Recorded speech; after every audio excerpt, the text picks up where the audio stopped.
Welcome to my YouTube channel, Boracday Vlog!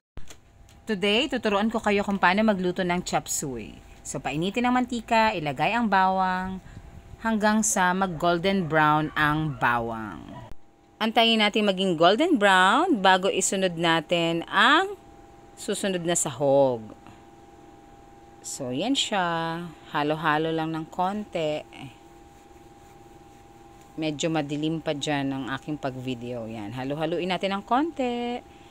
Yan siya hanggang maging golden brown. Tapos susunod ng sibuyas. Pangpalasa rin ng sibuyas para sa chop suey. Ginisang chop suey ang ating gagawin. And susunod din ng manok at atay ng manok. Yan. So, lulutuin lang natin yung atay ng manok at ang manok na konti. Yan siya. Lagyan natin ng oyster sauce, pampalasa. Tapos, ilagay na ang gulay, pakuluin, timplahan, at hanguin siya. Let's eat!